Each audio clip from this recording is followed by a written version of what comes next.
देखिए हम बात कर रहे हैं कि न्यूरोथेरेपी और मॉडर्न साइंस के साथ क्या कॉरिलेशन है।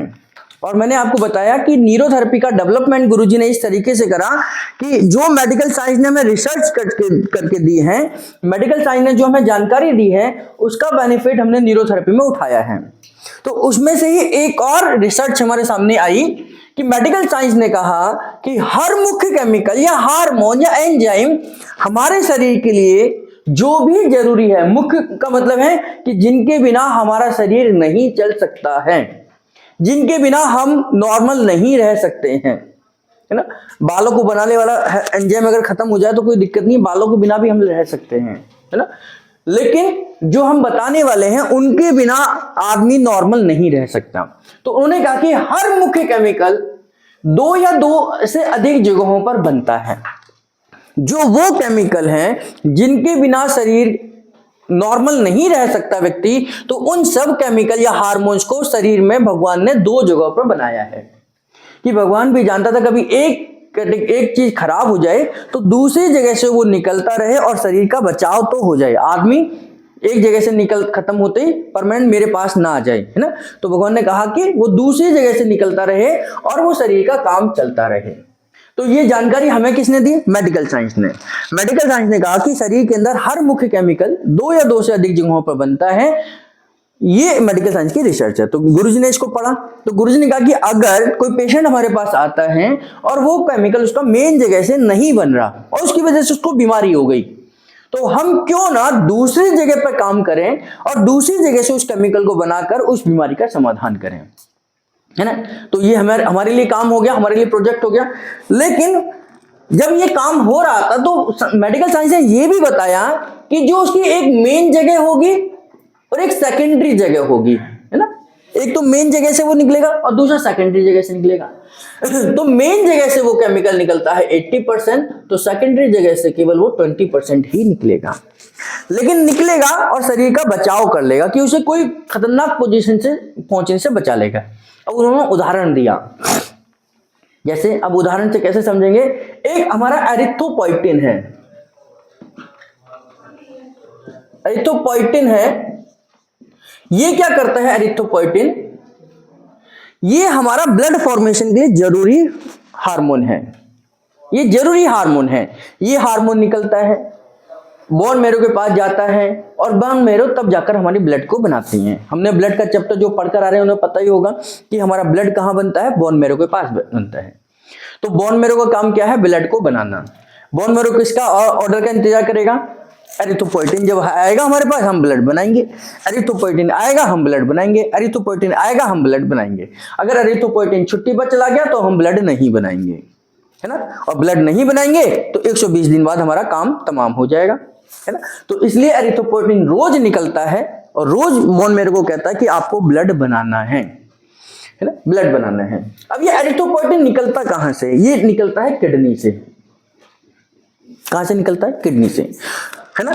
तो किडनी से एरिथ्रोपोइटिन निकल रहा है, बोन मैरो से ब्लड बनवा रहा है। हमारी प्रोसेस, अगर हमारा ब्लड बन रहा है यानी कि मेरी किडनी ठीक काम कर रही है और एरिथ्रोपोइटिन बन रहा होगा, है ना। अब ये मान लीजिए किसी की किडनी डायलिसिस पर चली गई, किसी की किडनी काम नहीं कर रही, किडनी खराब हो गई, बीमार हो गई, इसका मतलब अब धीरे धीरे एरिथ्रोपोइटिन नहीं बनना होगा, धीरे धीरे उसका बनना बंद हो रहा होगा। ऐसे पेशेंट का ये देखने के लिए आप ये देखिए कि जिन पेशेंट की किडनी डायलिसिस पर है उनका हीमोग्लोबिन डाउन होगा ही होगा। 101% जो डायलिसिस के पेशेंट है उनका हीमोग्लोबिन डाउन होगा, यानी कि उनके ब्लड का फॉर्मेशन कम हो रहा है, क्योंकि किडनी खराब है तो एरिथ्रोपोइटिन नहीं बनेगा। और एक समय ऐसा आएगा कि मान लीजिए बहुत सारे डॉक्टर ये कहते हैं कि आपका एरिथ्रोपोइटिन तो बन ही नहीं रहा है और इसकी वजह से आपका ब्लड वॉल्यूम कम होता जा रहा है, हीमोग्लोबिन डाउन हो रहा है।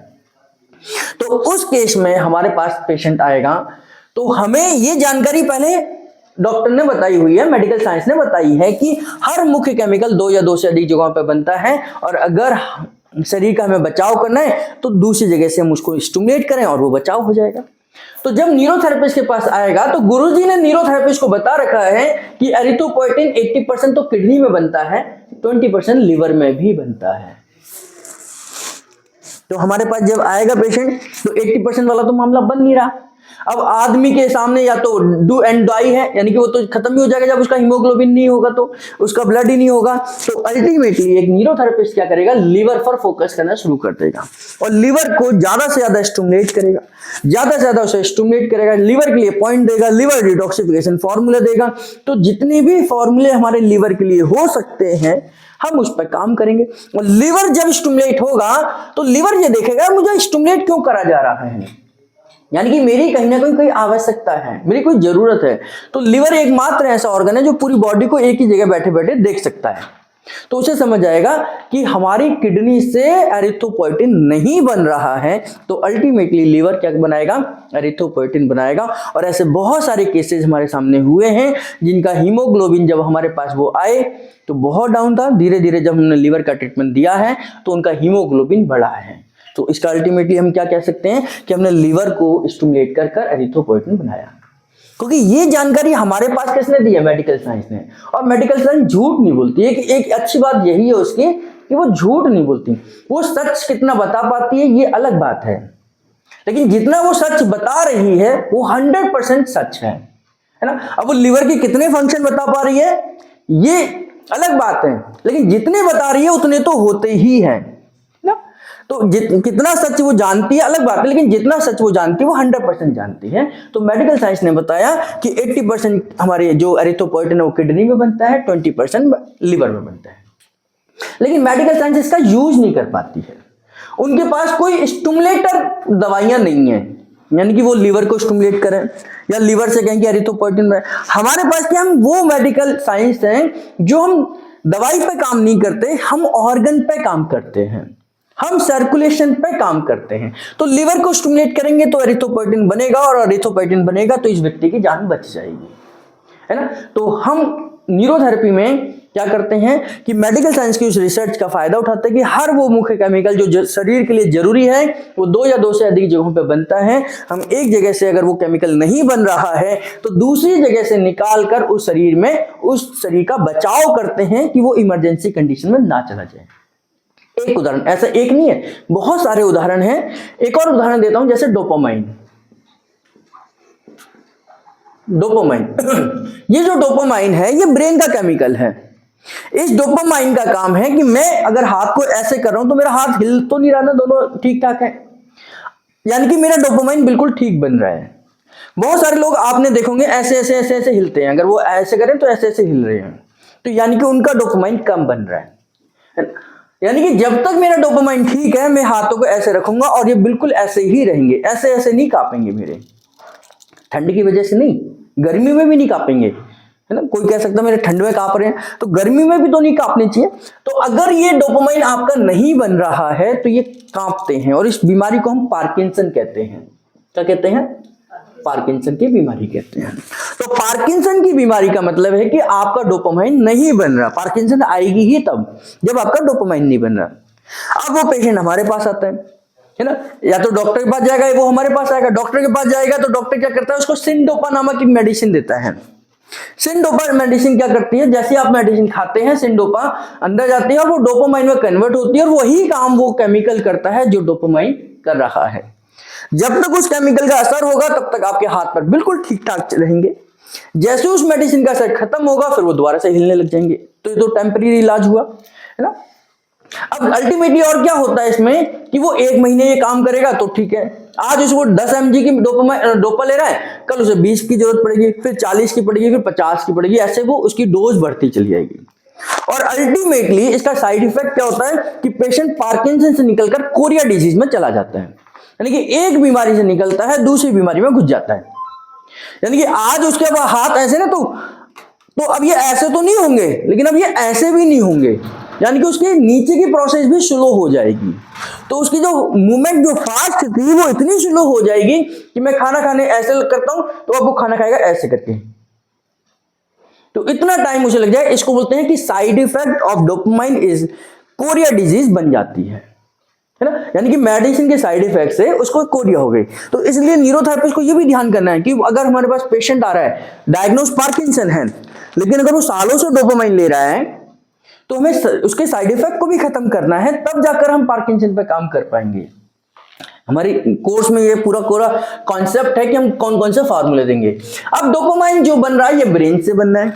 तो मेडिकल साइंस ने हमें बताया कि 20% हमारा ब्रेन बना और 80% ब्रेन बनाता है, 20% हमारी स्मॉल इंटेस्टाइन बनाती है,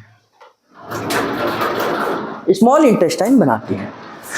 और मेडिकल साइंस ने और अच्छी बात बताई कि ना केवल ये डोपामाइन बना सकती है, हमारी स्मॉल इंटेस्टाइन के अंदर एक नर्वस सिस्टम है जिसको हम एंट्रिक नर्वस सिस्टम कहते हैं।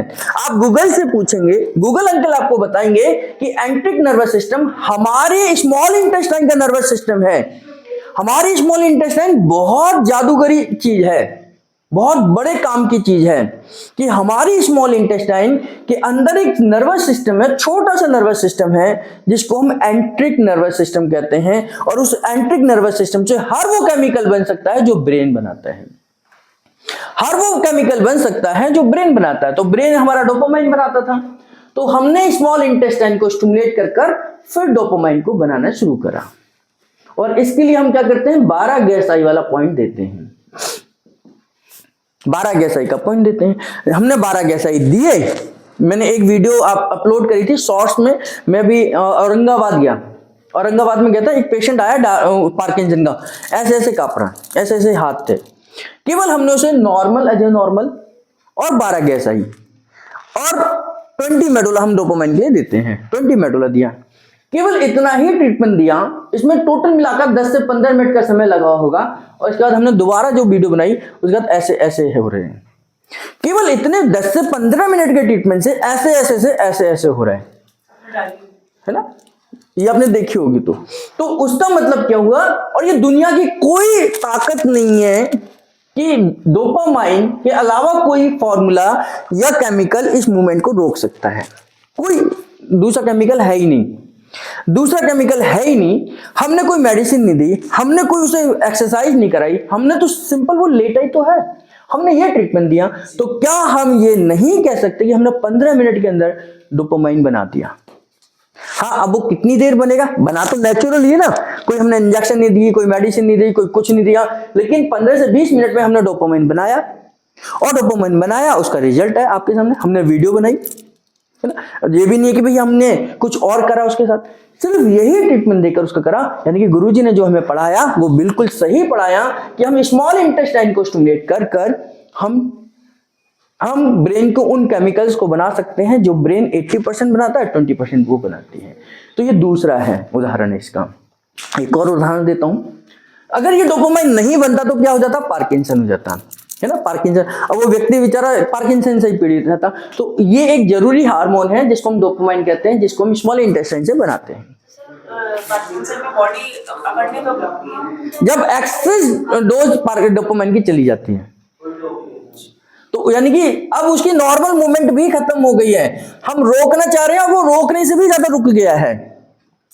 जो नॉर्मल आने पर रुकनी चाहिए वो उससे भी ज्यादा रुक गया। इसको हम स्लो वो कहते हैं कि उसकी मूवमेंट ही स्लो हो गई अब, है ना। तीसरा उदाहरण हेपरिन का है। हेपरिन वो केमिकल है कि अगर ये हेपरिन ना बने हमारे ब्लड के अंदर तो हमारा ब्लड सारा जम जाएगा, सारा का सारा जम जाएगा। इसीलिए आपने कभी ध्यान दिया हो, हमारा ब्लड सर्कुलेटरी सिस्टम में आता है, यानी कि लगातार 24 घंटे घूमता है। आपका ब्लड नहीं रुक सकता कहीं पर भी, उसे रुकने की इजाजत नहीं है कि आप 2 मिनट रेस्ट कर लो यहां पर। वो 24 घंटे, उसकी स्पीड स्लो या फास्ट तो हो सकती है। आप दौड़ रहे हैं तो फास्ट है, आप बैठे हुए हैं, लेटे हुए हैं, सो रहे हैं तो थोड़ा स्लो है। लेकिन वो तब ऐसा नहीं जब आप सो रहे हैं तो वो ब्लड सर्कुलेशन जहां है वहीं की वहीं हो जाए, तो जहां आप हो वहीं की वहीं रह जाओगे उसी दिन, है ना, सीधे ऊपर पहुंच जाएंगे। जहां ब्लड है वो रुक ही नहीं सकता। आपके सोते समय पर भी ब्लड घूम रहा है, तभी आप श्वास ले रहे हैं। आप श्वास ले रहे हैं, इसका मतलब ब्लड घूम रहा है। और ब्लड ने जिस दिन रेस्ट कर लिया उस दिन आपका ही परमानेंट RIP हो जाता है ना। तो उस समय पर रेस्ट इन पीस हो जाता है ना। तो उस समय पर ब्लड हमेशा काम करता है। तो ब्लड को घूमने के लिए क्या है, उसको घूमने के लिए इसको क्लॉट को नहीं जमे, यानी कि वो कभी जमे ना, उसके लिए हमारे शरीर के अंदर हेपरिन केमिकल बनता है। अगर ये हेपरिन नहीं बने, 1 मिनट के लिए ना बने, तो पूरा ब्लड जम जाएगा हमारी बॉडी में, है ना, पूरा ब्लड जम जाता है। तो ये जो हैपरिन कहाँ बनता है, 80% हमारा लिवर के अंदर बनता है। जितने भी हमारे हैपरिन फॉर्मूले हैं, जितने भी 26 हैपरिन फॉर्मूले तो हैं, 26-27 है, उन सब में लिवर पॉइंट आता है। उन सब में ही बिना लिवर का तो कोई भी हैपरिन फॉर्मूला हो ही नहीं सकता हमारा, कोई भी हैपरिन फॉर्मूला नहीं हो सकता। और न्यूरोथेरेपी में जितने भी फॉर्मूले में है 99% में हम लिवर का इस्तेमाल करते हैं। एक आध कोई फॉर्मूला हो सकता है जिसमें लिवर का इस्तेमाल ना करा हो, लेकिन हम 99% फॉर्मूले में लिवर का इस्तेमाल करते हैं। सर वो गांठें बन जाती किसी किसी, वो एक अलग चीज है। वो गांठें ब्लड की गांठें नहीं है। ब्लड जिस दिन जम गया उसी दिन आपकी प्रॉब्लम बहुत लंबी क्रिएट हो जाएगी। जैसे छोटा सा क्लॉट हमारे ब्रेन के अंदर अटकता है और पैरालिसिस हो जाता है। सर ये अपन हार्ट पेशेंट के लिए भी काफी इफेक्ट है। हाँ, खून पतला करने के लिए डॉक्टर मेडिसिन देते हैं, एस्प्रिन की मेडिसिन देते हैं। डॉक्टर कहते हैं आपका खून गाढ़ा हो रहा है, कभी भी जम जाएगा तो आपको हार्ट अटैक आ जाएगा। कैस्ट्रोल जिसको सर वो इसी वजह से होता है। कौन सा कैस्ट्रोल जिसको बोलते हैं, कैलेस्ट्रॉल एक अलग चीज है। कैलेस्ट्रॉल तो कचड़ा है, कैलेस्ट्रॉल तो उसे गाढ़ा कर रहा है, मतलब कचरे जमा हो रहा है ना, वो एक अलग चीज है। लेकिन ब्लड अपने आप में ना जम जाए। आप सब कुछ ठीक कर रहे हैं, सब कुछ ठीक है, लेकिन ब्लड अपने आप में ना, ब्लड को घूमने के लिए तो कुछ चाहिए ना। ब्लड क्या सैली तो है भाई, आपकी स्किन क्या सैली तो है, आपकी हड्डी सैली तो है। ये तो जमी हुई है, ये थोड़ी हड्डी घूम रही है, आज यहाँ घूम रही थी कल यहाँ पहुंच गई, यहाँ से निकली यहाँ पहुंच गई। ये भी तो सेल है और ब्लड भी सेल है।